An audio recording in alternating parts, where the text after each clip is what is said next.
Hello guys नमस्कार मैं प्रशांत देउरी और देउरी ब्लगर यूट्यूब चैनल तरफर पर मैं आपनालोকক सकलोके स्वागतम जनाइছো। আজি হৈছে 2025 চনৰ 26 জানুৱাৰী दिन। আজি দিনটো গণৰাজ্য দিৱস হিচাপে আমি সকলোৱে পালন কৰিব লাগে বা এটি দিৱস হিচাপে পালন কৰা হয়। গণৰাজ্য দিৱস হিচাপেও কোৱা হয়, গণতন্ত্ৰ দিৱস হিচাপেও কোৱা হয়।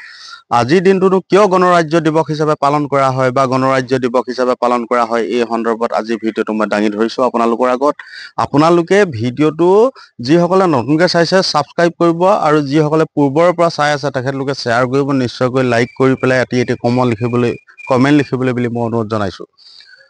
আপোনালোকে জানে 1947 চনৰ 15 আগষ্টত আমাৰ ভাৰতবৰ্ষ স্বাধীন হৈছিলে। স্বাধীন মানে শোষণৰ পৰা মুক্তি হৈছিলে। বিদেশীৰ শাসন যিটো চলি আছিলে সেই শাসনৰ পৰা আমি মুক্তি পাইছিলোঁ আৰু আমাৰ স্বশাসন চলিছিলে। ইয়াত আমাৰ দেশৰ আমাৰ মানুহৰ দ্বাৰা কেনেকুৱা ধৰণে শাসন কৰিব পাৰি, প্ৰশাসন বা শাসন প্ৰক্ৰিয়াটো আনিব পাৰি, এই সন্দৰ্ভত এইখিনি কথা আপোনালোকে নিশ্চয় অধ্যয়ন কৰিলে পাইছে। মই বহুত বহলাই পেলাই ক'ব বিচৰা নাই।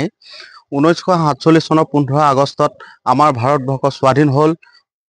আনৰ শোষণৰ পৰা আমি মুক্তি পালোঁ আৰু মুক্তি পোৱাৰ পাছত আমাৰ দেশখন যেতিয়া স্বাধীন হ'ল তেতিয়া আমাৰ দেশত এখন ধুনীয়াকৈ নিয়ম শৃংখলা বজাই ৰাখিবৰ কাৰণে দেশখনৰ শৃংখলা ডিচিপ্লিনিটি এইখিনি বজাই ৰাখিবৰ কাৰণে এখন আইন প্ৰণয়ন হৈছিলে। সেই আইনখন 35 চনতে যদিও আছিলে, কিন্তু 35 চনত বিদেশৰ যিটো শাসন চলি আছিলে সেইকাৰণে গৃহীত হোৱা নাছিলে। 1950 চনৰ আজিৰ দিনটোত 26 জানুৱাৰী দিনটোতে আমাৰ ভাৰতবৰ্ষৰ যিখন আইন, এই আইনখন গৃহীত হৈছিলে। মই ক'ব বিচাৰিছোঁ আপোনালোকক, আমাৰ দেশৰ শান্তি শৃংখলাৰ কাৰণে, শান্তি ৰক্ষাৰ কাৰণে যিখন আইন প্ৰণয়ন কৰা হৈছিলে, এই আইনখন আমাৰ ভাৰতবৰ্ষৰ কাৰণে ডক্টৰ B.R. আম্বেদকাৰ, ভীমৰাও আম্বেদকাৰ ডাঙৰীয়াই আনিছিলে। আমি তেখেতৰ নামো আজি পবিত্ৰ দিনটোত তেখেতৰ আইনখনক প্ৰণয়ন কৰাৰ কাৰণে আমি আজি পবিত্ৰ দিনটোত তেখেতৰ নামো আমি সোঁৱৰিছোঁ। আৰু আজি এই পবিত্ৰ দিনটোত আপোনালোক সকলোৰে, আমাৰ সমগ্ৰ ভাৰতবৰ্ষৰ জনতাৰ লগতে মোৰ চেনেলৰ সকলো দৰ্শকলৈ মই মোৰ শুভকামনা জ্ঞাপন কৰিছোঁ। আৰু এই পবিত্ৰ দিনটোত আমি আৰু এটা কথা আলোচনা কৰিব বিচাৰিছোঁ। আমাৰ দেশ, আমাৰ নিয়ম, আমাৰ শৃংখলা সকলো আমাৰ, নেতা আমাৰ, দেশ আমাৰ, শান্তি শৃংখলা সকলো নিয়ম সমাজ আমাৰ দেশৰ আমাৰ। গতিকে এইখিনি মই আজিৰ ভিডিঅ'ৰ যোগেদি আপোনালোকৰ আগত কৰিব বিচাৰিছোঁ। ভাৰতীয় আইনখনত আমাৰ অধিকাৰ, জনসাধাৰণৰ অধিকাৰ বিষয়ে বেছ ধুনীয়াকৈ লিখা আছে। প্ৰস্তাৱনাত দফা দফাকৈ সকলোখিনি আছে। গতিকে মই আমাৰ অধিকাৰৰ সন্দৰ্ভত ক'ব বিচাৰিছোঁ। মৌলিক অধিকাৰ আমাৰ 7টা আছে আৰু সেই 7টা মৌলিক অধিকাৰৰ ভিতৰত সম্পত্তিৰ যিটো অধিকাৰ, এই অধিকাৰটো বাতিল কৰি দিয়া হৈছে। বাকী সমতাৰ অধিকাৰ, শোষণৰ বিৰুদ্ধে অধিকাৰ, শিক্ষা ধৰ্মৰ অধিকাৰ, এইখিনি গোটেইখিনি অধিকাৰ আছে।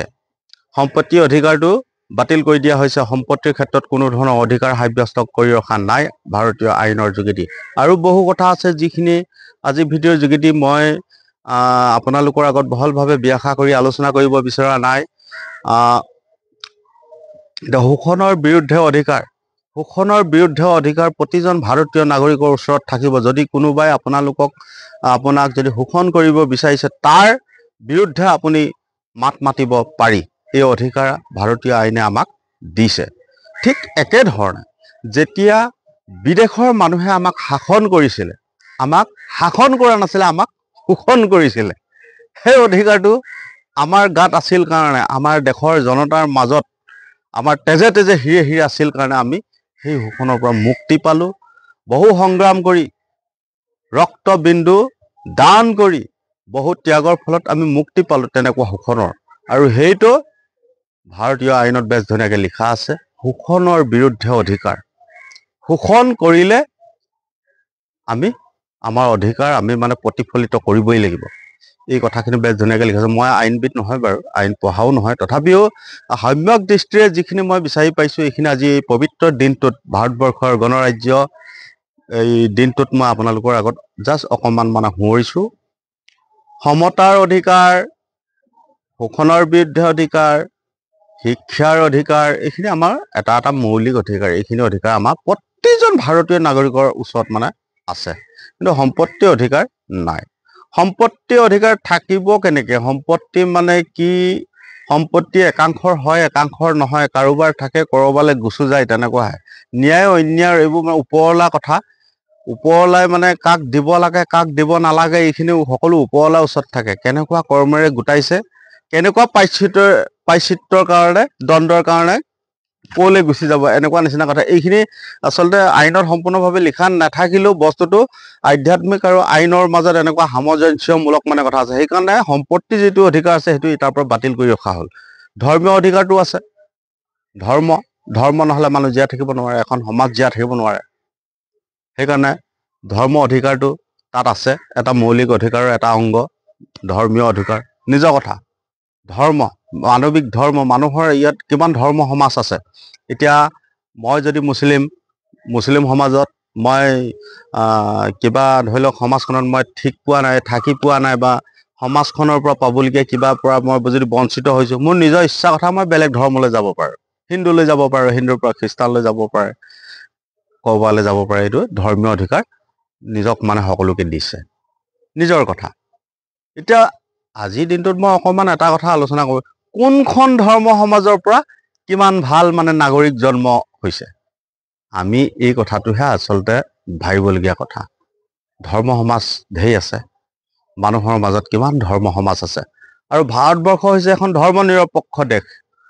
বিভিন্ন ধৰণৰ ভাষা, জনগোষ্ঠী, কৃষ্টি, সংস্কৃতি, ধৰ্ম, সমাজ সকলোৱে বৈচিত্ৰ্যময় এখন মানে দেশ, ধৰ্ম নিৰপেক্ষ দেশ। সকলোৱে মিলি পেলাইহে এখন ধৰ্ম নিৰপেক্ষ দেশ হিচাপে ভাৰত এখন ধৰ্ম নিৰপেক্ষ দেশ, এখন গণৰাজ্য, এখন গণতন্ত্ৰ দেশ হিচাপে আমাক মানে সকলোৱে পৃথিৱীৰ মানুহে আমাৰ ভাৰতবৰ্ষখনক চিনি পায়।